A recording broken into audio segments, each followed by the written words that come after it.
الله أكبر الله أكبر الله أكبر لا إله إلا الله الله أكبر الله أكبر ولله الحمد الله أكبر الله أكبر الله أكبر لا إله إلا الله الله أكبر الله أكبر ولله الحمد الله أكبر الله أكبر الله أكبر لا إله إلا الله الله أكبر الله أكبر ولله الحمد. السلام علیکم ورحمۃ اللہ وبرکاتہ. نحمدہ ونصلی علی رسولہ الکریم. اما بعد فاعوذ باللہ من الشیطان الرجیم. بسم اللہ الرحمن الرحیم. رب اشرح لی صدری ویسر لی امری واحلل عقدۃ من لسانی یفقہوا قولی. وَلِمَنْ خَافَ مَقَامَ رَبِّهِ جَنَّتَانِ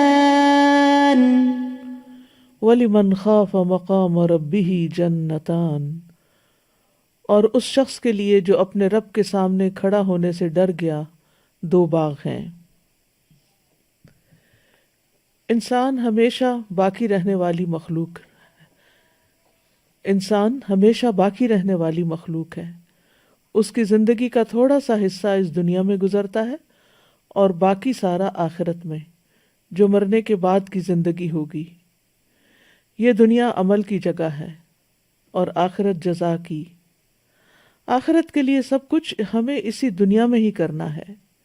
اس لحاظ سے یہ وقت، یہ عمر بہت ہی چھوٹی ہے. ہر گزرتا لمحہ آخری لمحہ ہے جو کبھی واپس نہیں آئے گا. اسی میں کرنا ہے جو کچھ بھی اچھا کرنا ہے. اپنے اندر کی اصلاح، اپنے اخلاق کی اصلاح، اس کا یہی وقت ہے. ہمارے اندر خوف اور محبت کے جذبات رکھے گئے ہیں تاکہ ان کو اپنے رب کے لیے وقف کر دیں، اور جو لوگ ایسا کریں وہی اپنی زندگی میں بہترین انعام پائیں گے. رب کا خوف کیا ہے کہ اس کو اس دنیا میں نہ دیکھتے ہوئے بھی اس طرح جئیں جیسے کہ ہم اس کو دیکھ رہے ہیں. ہر طرف ہمیں اس کی قدرت کے کرشمے نظر آنے لگیں. دل ہر لمحہ اس کی یاد سے معمور ہو، اس کو اپنے قریب پائیں. حقیقی کامیابی یہی ہے کہ اس دنیا میں اس طرح جئیں کہ مرنے کے بعد اللہ کے انعام کے مستحق قرار پائیں. تو یہ سورۃ الرحمن کی آیت نمبر 46 ہے. وَلِمَنْ خَافَ مَقَامَ رَبِّهِ جَنَّتَانِ، اس شخص کے لیے جو اپنے رب کے سامنے کھڑا ہونے سے ڈر گیا دو باغ ہیں. یعنی اس شخص کے لیے جو اپنے رب کے سامنے قیامت کے دن کھڑا ہونے سے ڈرتا ہے اور اس ڈر کی وجہ سے اس نے برے کام چھوڑ دیے اور جن کاموں کا اس کو حکم دیا گیا اس نے ان کو کر لیا، ان کی تعمیل کی. تو ایسے شخص کے لیے دو جنتیں ہیں جن کے برتن، زیورات، عمارتیں اور ان میں تمام چیزیں جو ہیں وہ سونے کی ہوں گی. ایک جنت ان کو اس امر کی جزا کے طور پر عطا کی جائے گی کہ انہوں نے منع کیے ہوئے کاموں کو چھوڑ دیا تھا، اور دوسری جنت نیکیوں کی جزا ہوگی. تو بنیادی طور پر انسان جو اپنے رب کے سامنے کھڑا ہونے سے ڈرتا ہے وہ دراصل اللہ کی نگرانی سے ڈرتا ہے. اور جب وہ اللہ کی نگرانی سے ڈرتا ہے تو پھر وہ اچھے کام بھی کرتا ہے جو اللہ کو پسند ہیں، اور جو اللہ کو پسند نہیں ان کاموں کو چھوڑ دیتا ہے. جہاں تک اللہ کے سامنے کھڑے ہونے کا تعلق ہے تو ہم سب جانتے ہیں کہ قیامت کے دن ساری مخلوق اپنے رب کے سامنے کھڑی ہوگی. یوم یقوم الناس لرب العالمین. اور اللہ کے سامنے کھڑے ہونے سے ڈرنا کچھ چیزوں کو ہم پر لازم بھی کرتا ہے. نمبر 1، اللہ سے ملاقات پر ایمان لانا، یعنی اس میں پہلی چیز جو پائی جاتی ہے وہ یہ ہے کہ ہم اللہ سے قیامت کے دن ملاقات کریں گے، تو اس کا یقین ہونا جو ہے یہ بڑا ضروری ہے۔ دوسرے یہ حرام کاموں سے بچنا اور نیک اعمال کرنا۔ تیسرے یہ کہ اللہ کے سامنے کھڑے ہونے کے ڈر سے فرائض ادا کرنا۔ عبداللہ بن عباس کہتے ہیں جو مومن اللہ کے سامنے کھڑے ہونے سے ڈرتے ہیں اور اپنے فرائض ادا کرتے ہیں تو اللہ نے ان سے جنت کا وعدہ کر رکھا ہے۔ گناہ کا ارادہ کرنے کے بعد اللہ کی یاد کی وجہ سے گناہ چھوڑ دینا، یعنی لمن خاف مقام ربی، یعنی اس کو خیال آ جاتا ہے کہ مجھے تو اپنے رب کے سامنے کھڑے ہونا ہے، اپنے رب سے ملاقات کرنا ہے، تو میرا کیا بنے گا، اور اس طرح انسان اس برے کام کو اللہ کی نگرانی کو ذہن میں رکھتے ہوئے چھوڑ دیتا ہے اور اس کی بجائے نیکی کا رستہ اختیار کر لیتا ہے۔ ضحاک کہتے ہیں کہ یہ اس آدمی کے لیے ہے جو تنہائی میں اور ظاہر میں اللہ کی نگرانی کو ذہن میں رکھتا ہے، اور حرام میں جو کچھ سامنے آتا ہے وہ اس کو اللہ کے ڈر سے چھوڑ دیتا ہے، اور وہ جو بھی نیکی کا عمل کرتا ہے اس کو اللہ کی طرف پہنچا دیتا ہے، اور پسند نہیں کرتا کہ اس کے نیک عمل سے کوئی آگاہ ہو، یعنی وہ خفیہ طریقے سے خاموشی کے ساتھ چھپا کر نیکیاں کرتا ہے، اپنی نیکیوں کا اشتہار نہیں دیتا۔ اسی طرح اس کا مطلب یہ بھی ہے کہ اللہ کے ڈر سے انسان اپنی خواہشات کو ترک کر دے۔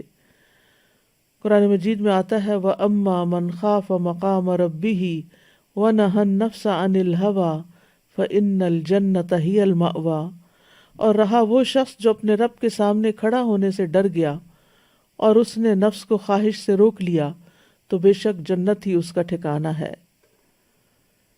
وَنَهَى النَّفْسَ عَنِ الْهَوَى، اور یہ اسی وقت ہو سکتا ہے جب انسان کے دل میں یہ یقین ہو کہ مجھے ایک دن رب کو جا کے ملنا ہے اور اس کے سامنے کھڑے ہونا ہے۔ قتادہ کہتے ہیں کہ بے شک مومن اس مقام میں اللہ کے سامنے کھڑے ہونے سے ڈرتے ہیں، وہ اللہ کے لیے عمل کرتے ہیں اور دن رات اس پر قائم بھی رہتے ہیں۔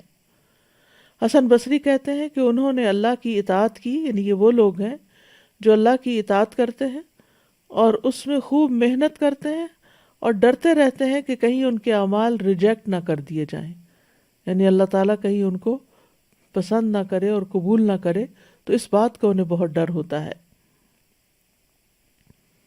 وہ کہتے ہیں کہ مومن احسان اور خشیت جمع کرتا ہے، یعنی عمل میں احسان کا رویہ اختیار کرتا ہے اور دوسری طرف نیکی کرنے کے باوجود ڈرتا رہتا ہے، اور منافق بدعملی اور بے خوفی کو جمع کرتا ہے، عمل بھی کچھ نہیں کرتا اور ڈرتا بھی نہیں ہے۔ لیکن مومن اس کے برعکس اپنے گناہوں سے ڈرتا رہتا ہے۔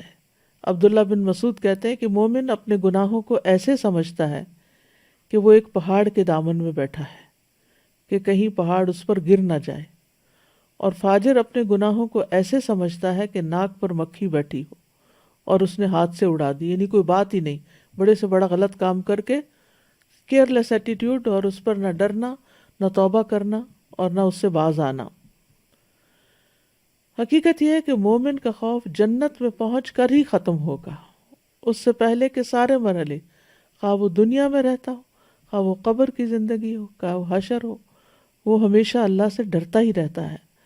معاذ بن جبل کہتے ہیں کہ مومن کا خوف اس وقت تک سکون نہیں پائے گا جب تک وہ جہنم کے پل کو اپنے پیچھے نہیں چھوڑ دے گا، یعنی پل صراط کو جب تک کراس نہیں کر جائے گا اور جنت میں پہنچ نہیں جائے گا، اس کا ڈر نہیں ختم ہوگا۔ اسی طرح اگر کوئی شخص گناہ گار ہے لیکن اللہ سے ڈر جاتا ہے اور توبہ کر لیتا ہے تو وہ اس کے لیے بھی یہ خوشخبری ہے۔ جنت کے 2 باغوں کے بارے میں آتا ہے کہ 2 باغ چاندی کے ہیں اور 2 سونے کے ہیں۔ رسول اللہ صلی اللہ علیہ وسلم نے فرمایا جنت میں 2 باغ چاندی کے ہوں گے جن کے برتن اور تمام دوسری چیزیں چاندی کی ہوں گی، اور 2 سونے کے باغ ہوں گے جن کے برتن اور تمام دوسری چیزیں سونے کی ہوں گی۔ اب ہر ایک کو اپنے مرتبے کے مطابق وہ 2 باغ ملیں گے جس کا وہ مستحق ہوگا، لیکن اس کے لیے اللہ کا خوف، اللہ کا ڈر ضروری ہے۔ خوف کا لفظی مطلب ہوتا ہے گھبرانا، ڈرنا، اور اصطلاحی معنوں میں کسی ضنی یا یقینی علامت کی وجہ سے کسی ناپسندیدہ چیز کے واقع ہونے کی توقع رکھنا کہ کوئی ناپسندیدہ چیز نہ پیش آ جائے، اور اس کی ضد امن ہے، اور اس کو دنیاوی اور اخروی دونوں کاموں میں استعمال کیا جاتا ہے۔ جرجانی کہتے ہیں خوف سے مراد کسی ناپسندیدہ چیز کے واقع ہونے کی توقع رکھنا ہے۔ ایک اور قول ہے خوف والی چیز کو یاد کرنے سے دل کا بے چین ہو جانا اور حرکت کرنا۔ ایک اور قول یہ ہے کہ دل کا اس بات سے ڈر جانا کہ کہیں اس کو ناپسندیدہ چیز نہ پہنچ جائے اور پسندیدہ چیز اس سے چلی نہ جائے، یعنی دونوں طرح کا ڈر ہوتا ہے کہ کہیں کوئی مس ہیپ نہ ہو جائے اور کہیں جو میرے پاس نعمتیں ہیں ان کا زوال نہ ہو جائے۔ خوف کی کئی قسمیں ہیں۔ خوف کے لیے لفظ خوف استعمال ہوتا ہے، اشفاق ہوتا ہے، خشیت ہوتی ہے، وجل ہوتا ہے، رہبت، ہیبت، یہ ساری چیزیں، یہ سارے الفاظ جو ہیں ملتے جلتے ہیں اور قرآن مجید میں استعمال بھی ہوئے ہیں۔ تو خوف سے مراد یہاں دل کا بے قرار ہونا اور حرام کا ارتکاب کرنا یا واجب چھوڑ دینے کے یا مستحب کاموں میں کوتاہی کرنے کی وجہ سے اللہ سے سزا کی توقع رکھنا، یعنی کہ اگر میں نے غلط کیا یا جو کرنا چاہیے وہ نہیں کیا یا پسندیدہ کاموں میں کوتاہی کی تو پھر میرا کیا بنے گا۔ اشفاق وہ ڈر ہوتا ہے کہ انسان ڈرتا ہے کہ اللہ نیک عمل قبول نہیں کرے گا، پھر نفس حرام کاموں سے رک جاتا ہے اور بھلائی کے کاموں کی طرف جلدی کرتا ہے۔ خشیت جو ہے یہ خوف سے زیادہ خاص ہے۔ خشیت اللہ کا ایسا خوف ہے جس کے ساتھ اللہ جل و علا کی صفات کا علم ہوتا ہے۔ اسی لیے کہا جاتا ہے انما یخشی اللہ من عبادہ العلماء، کہ اللہ سے تو اس کے بندوں میں سے صرف جاننے والے ہی نہیں، جو اللہ کی معرفت رکھتے ہیں، اللہ کو پہچانتے ہیں، وہی ڈرتے ہیں۔ صحیح حدیث میں آتا ہے رسول اللہ صلی اللہ علیہ وسلم نے فرمایا خبردار، اللہ کی قسم میں تمہاری نسبت اللہ سے زیادہ ڈرنے والا ہوں اور تم سب سے زیادہ تقوی رکھنے والا ہوں۔ وجل کہتے ہیں دل کی کپاہٹ کو، اور ایسی ہستی کو یاد کر کے ٹکڑے ٹکڑے ہو جانا جس کی سلطنت اور اس کی سزا سے خوف کھایا جاتا ہو، یعنی سخت ڈر، کسی بڑی ہستی کا سخت ڈر کہ جس سے یہ ہوگا کہ انسان کا دل پاش پاش ہونے لگے۔ رہبت کہتے ہیں ناپسندیدہ چیز سے بھاگ جانے کو، اور ہیبت کہتے ہیں وہ خوف جس کے ساتھ اس ہستی کی تعظیم اور بڑائی ملی ہوئی ہو۔ ابن قیم کہتے ہیں پس عام مومن خوف رکھتے ہیں، اور علماء اور اللہ کی معرفت رکھنے والے خشیت رکھتے ہیں، اور اللہ سے محبت کرنے والے ہیبت رکھتے ہیں، اور اللہ کے مقربین اللہ کی تعظیم کرتے ہیں۔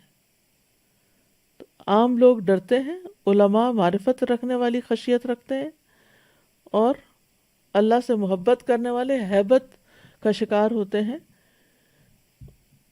یعنی اللہ تعالیٰ کی تعظیم بھی ہوتی ہے لیکن ہیبت اور اللہ کے جو مقربین ہوتے ہیں وہ ڈر کے ساتھ ان کے اندر اللہ کی عظمت کا احساس ہوتا ہے۔ اور جتنا انسان کے دل میں اللہ کی معرفت کا علم ہوتا ہے اتنا ہی اس کے دل میں اللہ کا خوف اور خشیت ہوتی ہے۔ تو اللہ سبحانہ تعالیٰ سے ڈرنے کے دو مقامات ہیں، ایک ہے عام لوگوں کا خوف اور ایک ہے صاحب معرفت کا خوف۔ جو پہلا خوف ہے وہ اللہ کے عذاب سے ڈرنے کا ہے، اور یہ عام لوگوں کا خوف ہے۔ اور خوف کی یہ قسم جنت اور جہنم پر ایمان لانے کی وجہ سے ہوتی ہے، اور اس بات پر ایمان لانا کہ جنت اور جہنم اطاعت اور نافرمانی کا بدلہ ہے۔ نمبر 2، اللہ کو پہچاننے والوں کا خوف، یہ ہے اللہ کی ذات سے خوف کھانا، کیونکہ ان کو یہ 3 لفظ ہی کافی ہیں، وَيُحَذِّرُكُمُ اللَّهُ نَفْسَهُ، اللہ تمہیں اپنے آپ سے ڈراتا ہے۔ یہی وجہ ہے کہ حدیث میں آتا ہے، حضرت عائشہ کہتی ہیں کہ نبی صلی اللہ علیہ وسلم نے کوئی کام کیا اور لوگوں کو بھی وہ کرنے کی اجازت دی، لیکن کچھ لوگوں نے اس سے پرہیز کرنا اچھا خیال کیا۔ ان کا یہ رویہ نبی صلی اللہ علیہ وسلم کو پہنچا تو آپ نے خطبہ دیا، اللہ کی حمد و ثنا بیان کی، پھر فرمایا ان لوگوں کو کیا ہو گیا ہے جو اس کام سے پرہیز کرتے ہیں جسے میں نے خود کیا ہے۔ اللہ کی قسم میں اللہ کو ان سے زیادہ جاننے والا ہوں، اور ان سب سے زیادہ اللہ سے ڈرنے والا ہوں۔ اور اللہ تعالیٰ کا فرمان ہے انما یخشی اللہ من عبادہ العلماء، کہ اللہ سے تو اس کے بندوں میں سے صرف جاننے والے ہی ڈرا کرتے ہیں، کیونکہ جب ان کے لیے اپنے رب کی معرفت اور اس کے اسماء و صفات کی تکمیل ہو جاتی ہے تو وہ دل پر خوف کے طور پر اثر انداز ہوتی ہے، پھر یہ خوف اعضاء پر عمل کی صورت میں آتا ہے۔ یعنی جب وہ اپنے رب کی معرفت حاصل کر لیتے ہیں، پہچان جاتے ہیں، تو پھر ان کے اوپر ایسا ڈر آتا ہے جو عمل میں بدل جاتا ہے، وہ صرف ڈر نہیں رہتا۔ ابن رجب کہتے ہیں کہ واجب خوف کی مقدار وہ ہے جو انسان کو فرائض کے ادا کرنے اور حرام کاموں سے بچنے پر آمادہ کر دے۔ یعنی اتنا خوف ہر ایک کے اندر ہونا چاہیے کہ جس کی وجہ سے انسان اپنے فرائض پورے کرے اور حرام کاموں سے بچے۔ اگر خوف اس سے زیادہ ہو جائے تو وہ نفس کو نفلی نیکیوں میں کمر بستہ کرنے اور ناپسندیدہ کاموں کی باریکیوں سے رک جانے پر آمادہ کرے اور فضول مباح کاموں میں فراخی سے بیزاری پیدا کرے، تو یہ خوف زیادہ پسندیدہ ہوگا۔ اللہ کا ایسا خوف جو پسندیدہ نہیں۔ اگر خوف اس سے بڑھ جائے کہ انسان بیمار ہو جائے یا ہلاک ہو جائے یا چمٹ جانے والے غم میں پڑ جائے، ڈپریشن میں مبتلا ہو جائے، تو اس طرح کہ وہ اس کو اللہ کے مطلوب اور پسندیدہ فضیلت والے کاموں کو حاصل کرنے سے روک دے، تو یہ خوف پسندیدہ نہیں ہوگا۔ یعنی اللہ کا وہ ڈر پسندیدہ ہے جس کے بعد انسان کیا کرتا ہے؟ اللہ کی عبادت میں لگ جاتا ہے، اور وہ خوف ناپسندیدہ ہے کہ جس کی وجہ سے وہ کچھ کرنے کے قابل نہیں رہتا۔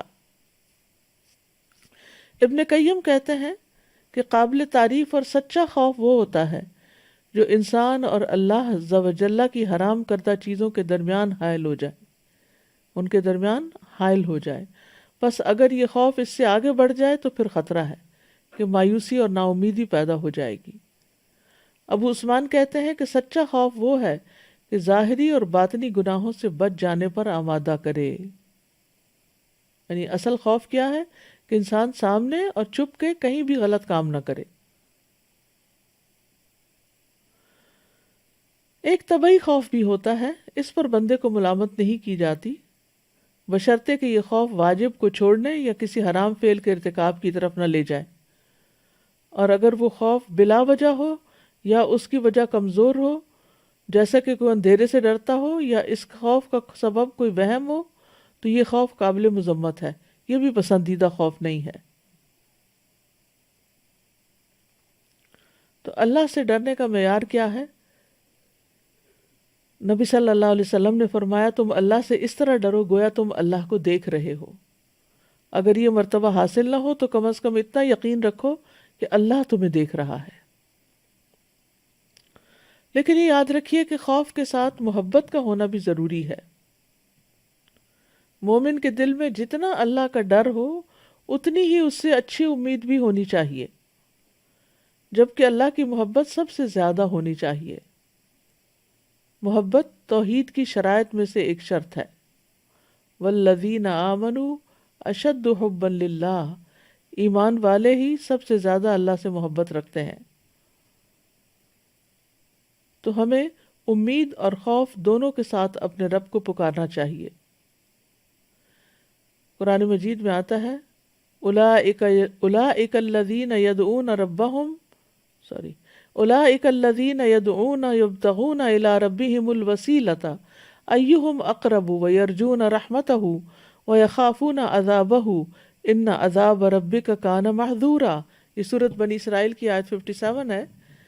جنہیں یہ لوگ پکارتے ہیں وہ تو خود اپنے رب کی طرف وسیلہ تلاش کرتے ہیں کہ کوئی اس سے قریب تر ہو جائے، وہ اس کی رحمت کے امیدوار رہتے ہیں اور اس کے عذاب سے ڈرتے ہیں۔ بلا شبہ آپ کے رب کا عذاب ڈرنے کی چیز ہے۔ تو اس سے کیا پتہ چلتا ہے کہ خوف کے ساتھ رغبت کا ہونا بھی ضروری ہے، یعنی رحمت کے امیدوار ہونا بھی ضروری ہے۔ پیغمبروں کی صفت آئی ہے انہم کانوا یسارعون فی الخیرات ویدعوننا رغبا ورہبا وکانوا لنا خاشعین۔ بے شک وہ نیکیوں میں جلدی کرتے تھے اور ہمیں رغبت اور خوف سے پکارتے تھے، اور وہ ہمارے ہی لیے عاجزی کرنے والے تھے۔ پھر یہ کہ خوف کے ساتھ مٹھاس اور اطمینان کا ہونا بڑا ضروری ہے، یعنی مومن جب اللہ سے ڈرتا ہے تو اس کے اندر کڑواہٹ نہیں آتی بلکہ ایمان کی حلاوت آتی ہے۔ اللہ تعالیٰ فرماتے ہیں وَادْعُوهُ خَوْفًا وَطَمَعًا إِنَّ رَحْمَتَ اللَّهِ قَرِيبٌ مِّنَ الْمُحْسِنِينَ إِنَّ رَحْمَتَ اللَّهِ قَرِيبٌ مِّنَ الْمُحْسِنِينَ، اسے خوف اور طمع سے پکارو، بے شک اللہ کی رحمت نیکی کرنے والوں کے قریب ہے۔ پھر یہ کہ اللہ کا خوف ہمیں اللہ کے قریب کرتا ہے۔ اللہ عز و جل کا خوف خوش قسمتی کی علامت ہے، کیونکہ انسان اپنے ہی پیدا کرنے والے سے ڈرتا ہے۔ یہ خوف عزت کا باعث ہے، کیونکہ یہ انسان کو اللہ سے جوڑ دیتا ہے، انسان اللہ کی طرف پلٹ آتا ہے۔ اللہ سے ڈرنے کی اہمیت اور فضیلت کیا ہے؟ اللہ سے ڈرنے کی اہمیت اور اس کی فضیلت۔ اللہ کا خوف لازم ہے، یہ راستے کی منزلوں میں سے سب سے بڑی منزل ہے اور دل کے لیے بہت زیادہ مفید ہے۔ یہ ہر شخص پر فرض ہے، جیسا کہ ابن قیم کہتے ہیں کہ اللہ سے ڈرنا واجب ہے، جو نہیں ڈرتا وہ گناہگار ہے۔ یعنی ہم یہ نہیں کہہ سکتے کہ اللہ ہے صرف پیار ہی پیار، اللہ تعالیٰ سزا بھی دیتا ہے۔ صرف اللہ سے ڈرنے کا حکم ہے۔ وَإِيَّايَ فَارْهَبُونِ، لوگوں کی بجائے بھی اللہ سے ڈرنا چاہیے، جیسے سورۃ المائدہ میں آتا ہے فَلَا تَخْشَوُا النَّاسَ وَاخْشَوْنِي، تم لوگوں سے نہ ڈرو اور مجھ سے ڈرو۔ کبھی خوف حرام بھی ہوتا ہے، جیسے غیر اللہ سے ڈرنا، جس طرح اللہ سے ڈرا جاتا ہے یا اس سے بھی زیادہ ڈرنا، یہ اللہ کے ساتھ شرک ہے۔ یہ ایسا ہی ہے جیسا کہ غیر اللہ سے اس طرح محبت کرنا جس طرح کی محبت اللہ سے کی جاتی ہے یا اس سے بھی بڑھ کر۔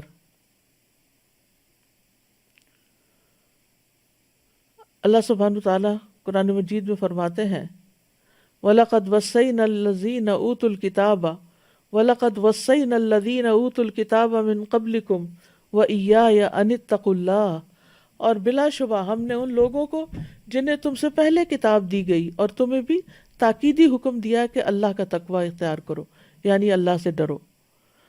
اللہ سبحانہ تعالیٰ اپنی ذات سے بندوں کو ڈراتا بھی ہے۔ سورۃ الزمر میں آتا ہے لَهُم مِّن فَوْقِهِمْ ظُلَلٌ مِّنَ النَّارِ وَمِن تَحْتِهِمْ ظُلَلٌ ذَلِكَ يُخَوِّفُ اللَّهُ بِهِ عِبَادَهُ يَا عِبَادِ فَاتَّقُونِ، ان کے لیے ان کے اوپر سے آگ کے سائبان ہوں گے اور ان کے نیچے سے بھی سائبان ہوں گے، یہ ہے وہ جس سے اللہ اپنے بندوں کو ڈراتا ہے، اے میرے بندو پس تم مجھ سے ہی ڈرو۔ ابن کثیر کہتے ہیں کہ اللہ اس جہان کی خبریں اس لیے بیان فرماتا ہے تاکہ اس سے بندوں کو ڈرائے، تاکہ وہ حرام اور گناہ کے کاموں سے بچ جائیں۔ یا عبادی فتقون، یعنی میری گرفت، میری سزا اور میرے عذاب سے ڈرتے رہیں۔ اللہ اپنے بندوں کو ڈرانے کے لیے کچھ نشانیاں بھیجتا ہے۔ ابو موسیٰ کہتے ہیں کہ نبی صلی اللہ علیہ وسلم کے زمانے میں سورج کو گرہن لگ گیا، آپ تیزی سے اٹھے، آپ کو خوف لاحق ہوا کہ کہیں قیامت تو نہیں آ گئی، یہاں تک کہ آپ مسجد میں تشریف لے آئے۔ آپ کھڑے ہوئے، بہت طویل رکوع اور سجدے کے ساتھ نماز پڑھتے رہے۔ وہ صحابی کہتے ہیں ابو موسیٰ میں نے آپ کو کبھی نہیں دیکھا کہ کسی نماز میں آپ نے ایسا کیا ہو۔ پھر بے شک آپ نے فرمایا یہی نشانیاں ہیں جو اللہ بھیجتا ہے، کسی کی موت یا کسی کی زندگی کی وجہ سے نہیں ہوتی، بلکہ اس لیے ہوتی ہیں، اس لیے اللہ ان کو بھیجتا ہے کہ ان کے ذریعے سے اپنے بندوں کو قیامت کے دن سے خوف دلائے۔ تو اس سے کیا پتہ چلتا ہے کہ اللہ تعالیٰ مختلف طرح کے حالات، واقعات دنیا میں اس طرح پیدا کرتا ہے تاکہ لوگ اللہ کی طرف رجوع کریں، اللہ کی طرف پلٹیں اور اللہ سے ہدایت مانگیں، اپنے گناہوں پر توبہ کریں اور اللہ کے سامنے کھڑے ہونے سے ڈریں۔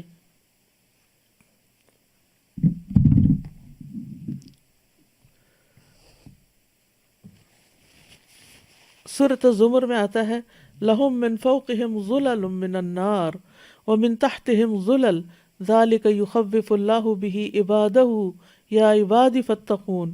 ان کے لیے ان کے اوپر سے آگ کے سائبان ہوں گے اور ان کے نیچے سے بھی ہوں گے. یہ وہ ہے جس سے اللہ اپنے بندوں کو ڈراتا ہے. اے میرے بندوں پس تم مجھ سے ڈرو. خوف اور ایمان لازم و ملزوم ہے. حافظ ابن حجر کہتے ہیں کہ بے شک خوف اعلیٰ مقامات میں سے ایک مقام ہے اور ایمان کی لازمی چیزوں میں سے ہے.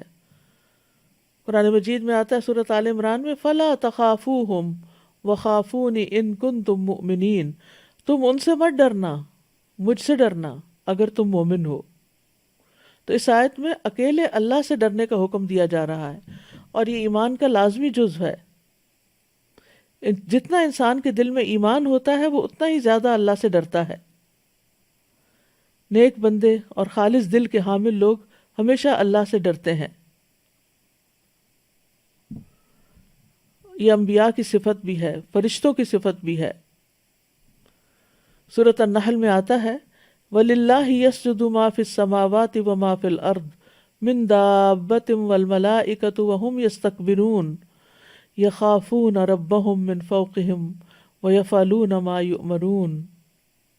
اور اللہ ہی کے لیے سجدہ کرتی ہے ہر وہ چیز جو آسمانوں اور زمین میں ہے. کوئی بھی چلنے والا جانور ہو اور فرشتے بھی وہ تکبر نہیں کرتے. وہ اپنے رب سے جو ان کے اوپر ہے ڈرتے ہیں اور وہ کرتے ہیں جو انہیں حکم دیا جاتا ہے. تو اس ڈر کا اصل مقصد کیا ہے کہ بندے کے اندر نیکی کے کاموں کی طرف رغبت پیدا ہو اور برائیاں چھوڑنے کا خوف پیدا ہو. میکائیل علیہ السلام بھی اللہ سے ڈرتے ہیں. جب سے جہنم پیدا ہوئی ہے میکائیل علیہ السلام کبھی نہیں ہنسے. جبرائیل علیہ السلام جن کی بہت شان اور مرتبہ ہے، رسول اللہ صلی اللہ علیہ وسلم نے فرمایا میں اسراء والی رات بلند مرتبہ فرشتوں کے پاس سے گزرا اور جبریل اللہ کی خشیت کی وجہ سے بوسیدہ پالان کی طرح لگ رہے تھے. ابراہیم علیہ السلام بھی اپنے رب سے ڈرتے تھے، حالانکہ اللہ تعالیٰ نے ان کو اپنا دوست بنا لیا تھا. وہ کہتے ہیں یا ابت انی اخاف ان یمسک عذاب من الرحمن. اے میرے باپ میں بے شک ڈرتا ہوں کہ تجھ پر رحمان کی طرف سے کوئی عذاب نہ آ پڑے. فتکون للشیطان ولیا، پھر تو شیطان کا ساتھی بن جائے. نوح علیہ السلام بھی اللہ سے ڈرتے تھے. وہ کہتے ہیں اپنی قوم کو انی اخاف علیکم عذاب یوم عظیم. ہود علیہ السلام بھی یہی کہتے ہیں انی اخاف علیکم عذاب یوم عظیم. شعیب علیہ السلام بھی اپنی قوم سے یہ کہتے ہیں وانی اخاف علیکم عذاب یوم محیط. نبی صلی اللہ علیہ وسلم بھی اللہ سے ڈرتے ہیں قل انی اخاف ان عصیت ربی عذاب یوم عظیم. کہہ دو بے شک میں ایک بہت بڑے دن کے عذاب سے ڈرتا ہوں اگر میں اپنے رب کی نافرمانی کروں. حضرت عائشہ کہتی ہیں میں نے رسول اللہ صلی اللہ علیہ وسلم کو کبھی اس طرح کھل کر ہنستے نہیں دیکھا کہ آپ کا حلق نظر آ جائے، بلکہ آپ صرف اسمائل کرتے تھے، تبسم فرماتے. اور جب بھی بادل یا ہوا دیکھتے تو خوف آپ کے چہرے پر پہچانا جا سکتا تھا، حالانکہ آپ اللہ کے رسول تھے. تو میں نے آپ سے عرض کیا یا رسول اللہ جب لوگ بادل دیکھتے تو خوش ہوتے ہیں یہ امید رکھتے ہوئے کہ اس سے بارش برسے گی، لیکن میں آپ کو دیکھتی ہوں کہ آپ بادل دیکھتے ہیں تو ناگواری کا اثر آپ کے چہرے پر ہوتا ہے. تو آپ نے فرمایا اے عائشہ مجھے یہ چیز بے خوف نہیں کرتی کہ اس میں عذاب نہ ہو. یعنی ہو سکتا ہے کہ اسی لپٹے ہوئے یعنی بادل کے اندر سے، یعنی بادلوں کی تہوں کے اندر سے کوئی عذاب نہ آ جائے. ایک قوم عاد ہوا کے ساتھ عذاب دی گئی تھی. انہوں نے جب عذاب دیکھا تو بولے یہ تو بادل ہے جو ہم پہ برسے گا. پھر متقین کی صفات میں سے ہے الذین یخشون ربہم بالغیب، کہ وہ اپنے رب سے غائبانہ طور پہ ڈرتے ہیں. ابن رجب کہتے ہیں کہ اللہ کی قسم اللہ نے مخلوق کو اس لیے پیدا کیا تاکہ وہ اس کو پہچانے، یعنی اللہ کو، اس کی عبادت کریں اور اس سے ڈریں. اللہ نے اپنی عظمت اور بڑائی پر دلائل مقرر کر دیے ہیں تاکہ لوگ اس سے ڈریں اور اس کی تعظیم کرتے ہوئے اس کا خوف کریں۔ اور ان کے لیے اللہ نے اپنے عذاب کی شدت اور اپنی سزا کے مقام کو بیان کیا ہے، اور جو اللہ کی نافرمانی کرنے والے لوگوں کے لیے تیار کر رکھا ہے، تاکہ وہ اس سخت عذاب والے گھر سے یعنی کہ سخت عذاب والے گھر سے نیک اعمال کی وجہ سے بچ جائیں۔ رسولوں کے بھیجے جانے کا مقصد بھی کیا ہے؟ انذار اور تبشیر کرتے ہیں وہ، تو وہ بھی ڈرانے والے ہیں، لوگوں کو خبردار کرنے والے ہیں۔ راغب اصفہانی اپنی کتاب مفردات میں کہتے ہیں کہ انذار ایسی چیز کی خبر دینے کو کہتے ہیں جس میں خوف زدہ کیا گیا ہو، یعنی ایسی خبر جس سے خوف دلایا گیا ہو، اور تبشیر ایسی خبر دینا جس میں خوشی ہو۔ تو اللہ کا قرب پانے کے لیے ضروری ہے کہ انسان اللہ سے ڈرے بھی۔ فرمایا ان اکرمکم عند اللہ اتقاکم، اللہ کے نزدیک عزت والا، سب سے زیادہ عزت والا وہی ہے جو تم میں سب سے زیادہ ڈرنے والا ہے۔ مقرب لوگوں کے اندر خوف کی کثرت ہوتی ہے، شدت ہوتی ہے۔ امام ابن قیم ایک مثال سے بات سمجھاتے ہیں اپنی کتاب مدارج السالکین میں کہ اللہ عز و جل کی طرف سفر کرنے والے کے دل کی مثال ایسی ہے جیسا کہ کوئی پرندہ ہو، اللہ کی محبت اس کا سر اور اللہ کا خوف اس کی رحمت کی امید، اور اس کے دو پر ہوں۔ اس سے زائد یعنی پھر سر اور دونوں پر سلامت ہوں گے تو پرندے کی اڑان بھی عمدہ ہوگی۔ ٹھیک ہے، یعنی اللہ تعالیٰ کی طرف جو اللہ کی پہچان کرتا ہے، اللہ کی معرفت رکھتا ہے، تو وہ ایسا ہے جیسے کوئی پرندہ ہوتا ہے، پرندہ اڑ کے جا رہا ہے، تو اس کے ساتھ اس کو اللہ کی محبت بھی ہوتی ہے، اللہ کا خوف بھی ہوتا ہے، اور اللہ کی رحمت سے امید بھی ہوتی۔ تو تین چیزیں ہو گئی، محبت، خوف اور امید۔ کہتے ہیں اگر سر کاٹ دیا جائے تو پرندہ مر جائے گا، اور اگر اس کے بازو کھو جائے تو ہر شکاری اور ہر توڑ پھوڑ کرنے والے کا نشانہ بن جائے گا۔ یعنی اگر مراد کیا ہے کہ اللہ کی محبت سے مراد اس کا سر ہے، تو سر کاٹ دیا، محبت ختم، پرندہ ہی مر جائے گا۔ اس کی خوف اور اس کی رحمت کی امید اس کے دونوں پر ہیں، اگر یہ نہ رہے تو وہ اڑ ہی نہیں سکتا۔ اور پھر اگر یہ سب چیزیں سلامت ہوں گی تو پرندے کی اڑان بہتر ہوگی، یعنی اطاعت تیز تر ہوگی۔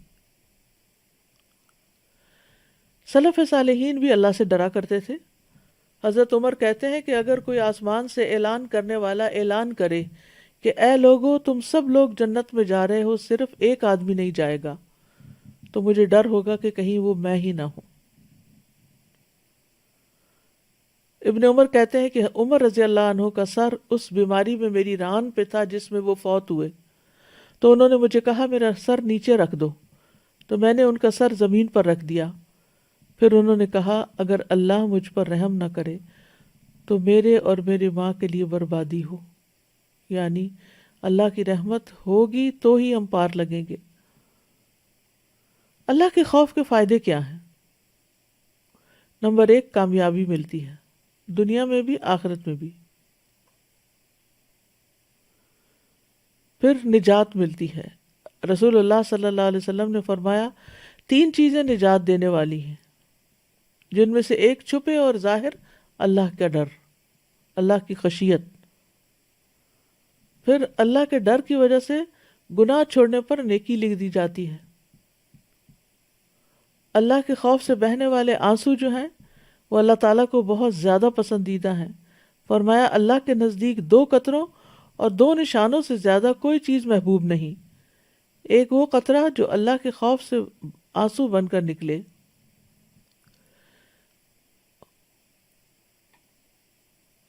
یعنی جو اللہ کے ڈر سے روتا ہے انسان، تو اس کا یہ رونے والا جو قطرہ گرتا ہے یہ اللہ تعالیٰ کو بہت محبوب ہے۔ اور دوسرا وہ خون کا قطرہ جو اللہ کی راہ میں بہہ جائے۔ پھر اللہ سے ڈرنے والوں کے لیے وعدہ کیا گیا کہ انہیں زمین پر اقتدار ملے گا۔ اللہ سے ڈرنے کی مناسبت سے مخلوق کا بھی اس بندے سے ڈرنا. یحییٰ بن معاذ کہتے ہیں کہ جس قدر آپ اللہ سے محبت کرتے ہیں اتنا ہی مخلوق آپ سے محبت کرتی ہے، اور جتنا آپ اللہ سے ڈرتے ہیں مخلوق اتنا ہی آپ سے ڈرتی. کتنی دلچسپ بات ہے یہ. یعنی جتنی آپ کو اللہ سے محبت ہے لوگ بھی اتنا ہی آپ سے محبت کریں گے، اور جتنا آپ اللہ سے ڈریں گے مخلوق بھی اتنی آپ سے ڈرے گی، اور جتنا آپ اللہ کی ذات میں مصروف رہتے ہیں اتنا ہی مخلوق آپ کے کام میں مصروف رہتی ہے. خوف گناہوں کی معافی کا ذریعہ بھی ہے. ایک شخص جو اللہ سے ڈرتا تھا لیکن اس کے پاس نیک عمل نہیں تھے، تو اس نے اپنی اولاد کو کہا جب میں مر جاؤں مجھے جلا دینا اور میری راکھ کو پھر پیس کر جس دن تیز ہوا چل رہی ہو سمندر میں بہا دینا. تو جب وہ فوت ہو گیا تو اللہ تعالیٰ نے پانی کے فرشتوں کو حکم دیا کہ سارے ذرات اس کے اکٹھے کر لائیں، ہوا کے فرشتوں کو حکم دیا وہ اکٹھا کر لائیں اس کا اسٹف. تو اب اس کو ایک انسان بنا کر اللہ کے حضور کھڑا کیا گیا.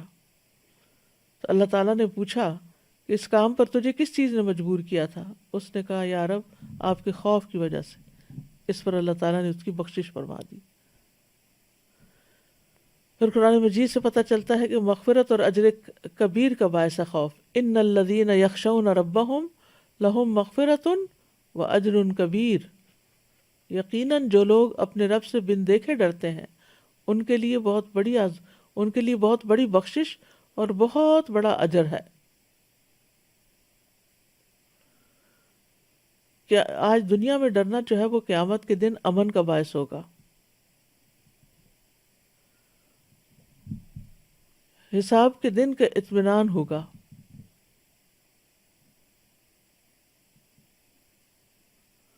عرش الہی کا سایہ ملے گا. سبعۃ یظلھم اللہ رجل ذکر اللہ ففاضت عیناہ. نبی صلی اللہ علیہ وسلم نے فرمایا 7 طرح کے لوگ وہ ہیں جنہیں اللہ تعالیٰ اپنے سائے میں جگہ دے گا. ان میں سے ایک وہ شخص بھی ہے جس نے اللہ کو یاد کیا تو اس کی آنکھیں بہہ پڑیں.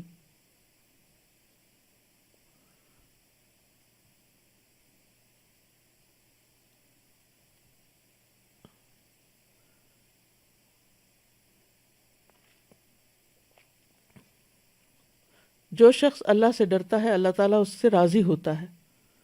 سورۃ البینہ میں آتا ہے رضی اللہ عنہم ورضوا عنہ ذالک لمن خشی ربہ. اللہ ان سے راضی ہو گیا، وہ اللہ سے راضی ہو گئے. یہ اس کے لیے ہے جو اپنے رب سے ڈرے. اللہ تعالیٰ سے خوف کی قوت اور نتائج کیا ہیں؟ اللہ تعالیٰ کا حکم ماننا آسان ہو جاتا ہے. نماز کے بارے میں آتا ہے وَاسْتَعِينُوا بِالصَّبْرِ وَالصَّلَاةِ وَإِنَّهَا لَكَبِيرَةٌ إِلَّا عَلَى الْخَاشِعِينَ الَّذِينَ يَظُنُّونَ أَنَّهُمْ مُلَاقُو رَبِّهِمْ وَأَنَّهُمْ إِلَيْهِ رَاجِعُونَ. اور صبر و نماز سے مدد لو، بلا شبہ نماز بھاری ہے مگر عاجزی کرنے والوں پر نہیں، خاشعین پر نہیں، جو یہ یقین رکھتے ہیں کہ وہ اپنے رب سے عنقریب ملنے والے ہیں اور اسی کی طرف واپس جانے والے ہیں.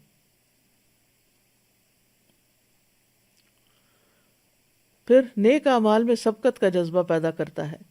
انہم کانوا یسارعون فی الخیرات رغبا ورہبا وکانوا لنا خاشعین.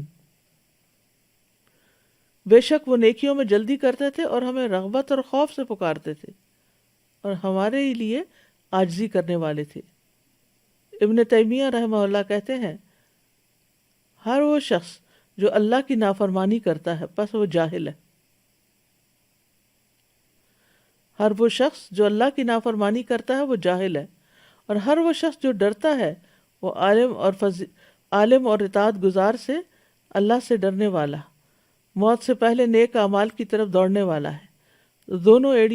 دونوں گھڑیوں کو غنیمت سمجھتا ہے، یعنی کہ وہ دنوں اور گھڑیوں کو، یعنی جو وقت اس کا گزرتا ہے اس کو غنیمت سمجھتا ہے اور اس کو صحیح طور پر استعمال کرتا ہے. خوف کے نتیجے میں نیک اعمال سرزد ہوتے ہیں.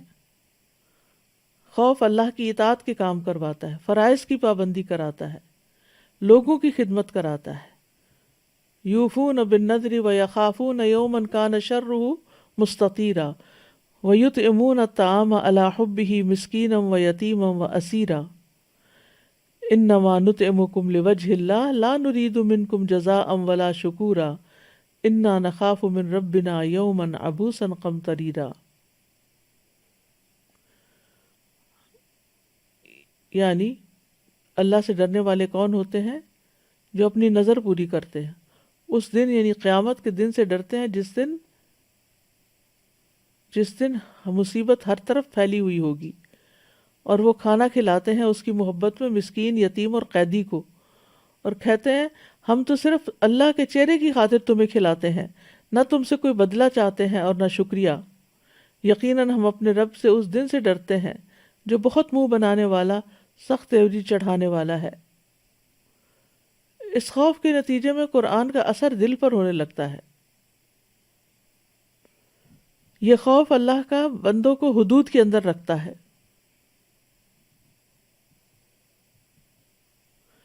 خوف کی وجہ سے حق بات کہنے کی توفیق ملتی ہے. انسان کو اللہ کی نافرمانی سے بچاتا ہے. یہ گناہوں کو آپ کے نزدیک پسندیدہ کر دیتا ہے.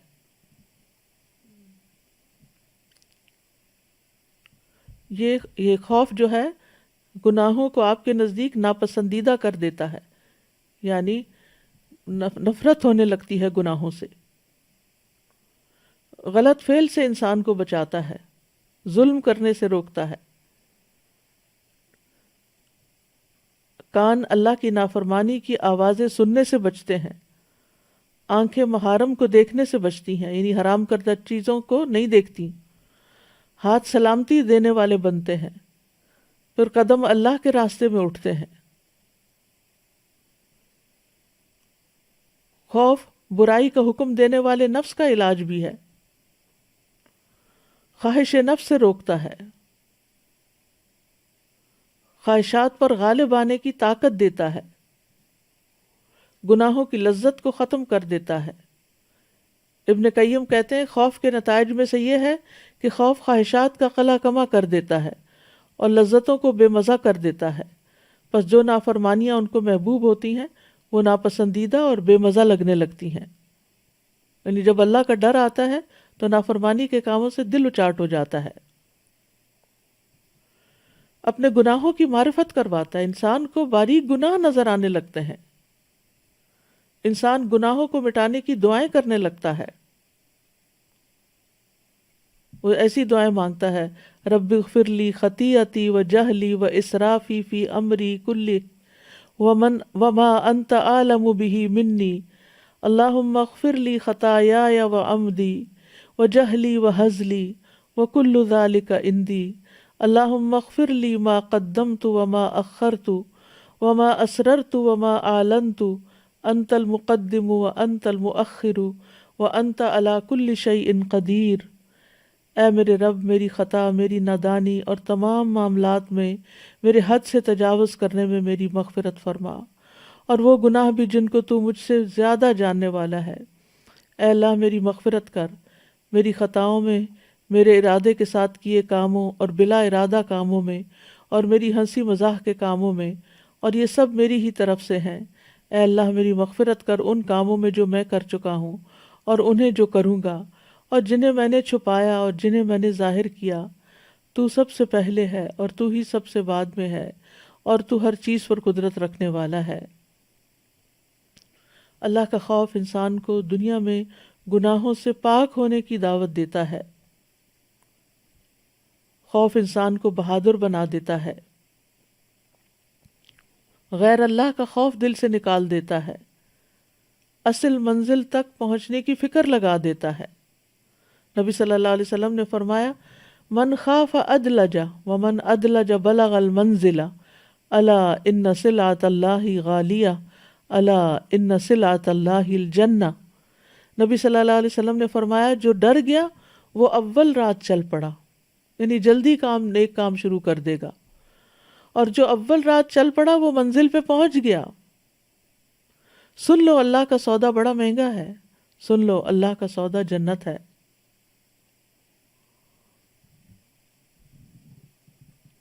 خوف انسان کو باادب بناتا ہے. ابن الجوزی کہتے ہیں جو معبود برحق کی عظمت کو معلوم کر لیتا ہے اس کا خوف بڑھ جاتا ہے، اور جو اپنے رب کی ناراضگیوں سے ڈرتا ہے اس کے اعمال اچھے ہو جاتے ہیں۔ بس خوف بیکار ہو جانے کی بیماری کو باہر نکال دیتا ہے اور اس کو شفا دیتا ہے، اور مومن کو خوف ہی باادب بناتا ہے، اور اس کے لیے یہی کافی ہوتا ہے۔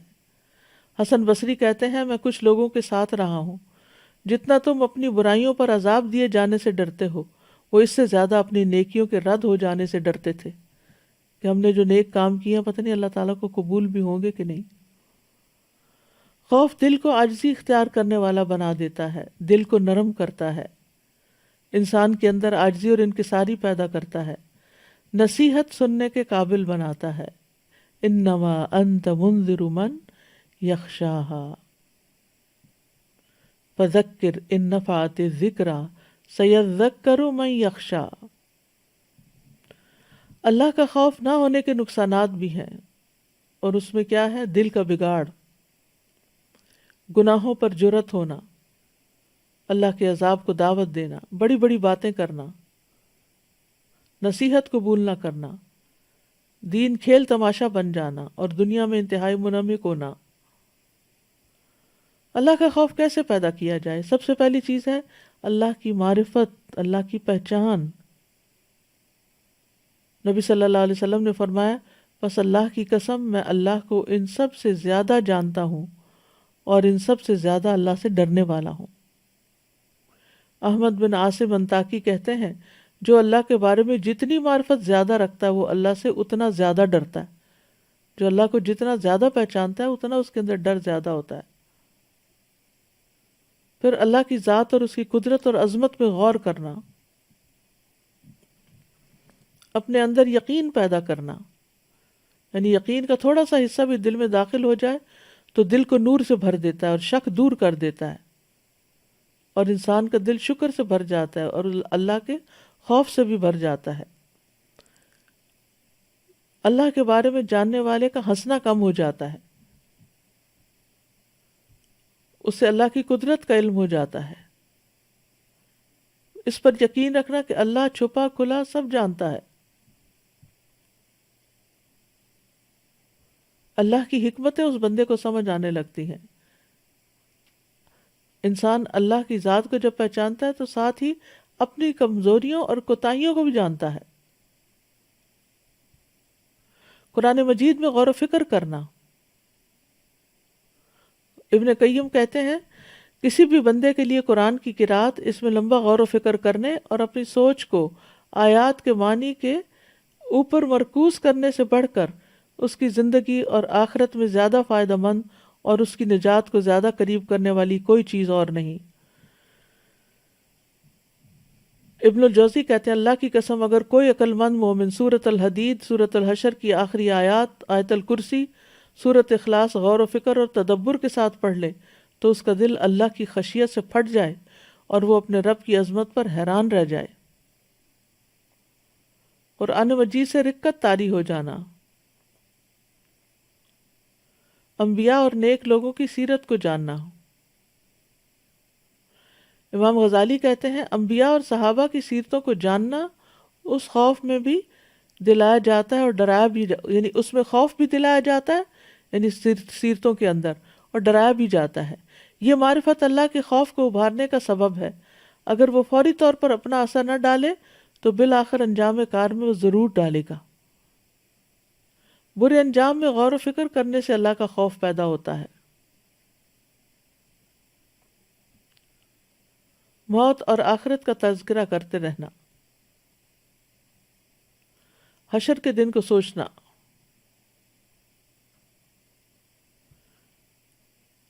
دعا مانگنی چاہیے اللہم انی اعوذ بک من علم لا ینفع ومن قلب لا یخشع ومن نفس لا تشبع ومن دعوت لا یستجاب لها۔ پھر یہ دعا اللہم اقسم لنا من خشیتک ما تحول به بیننا وبین معصیتک، آخر تک یہ دعا۔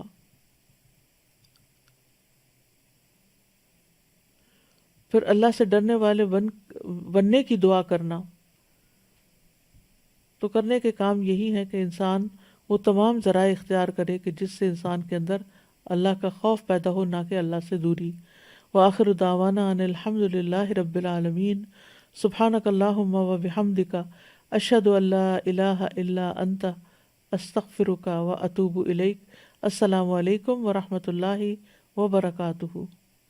اللہ اکبر اللہ اکبر اللہ اکبر، لا الہ الا اللہ، اللہ اکبر اللہ اکبر وللہ الحمد، اللہ اکبر اللہ اکبر اللہ اکبر، لا الہ الا اللہ، اللہ اکبر اللہ اکبر وللہ الحمد، اللہ اکبر اللہ اکبر اللہ اکبر، لا الہ الا اللہ، اللہ اکبر اللہ اکبر وللہ الحمد۔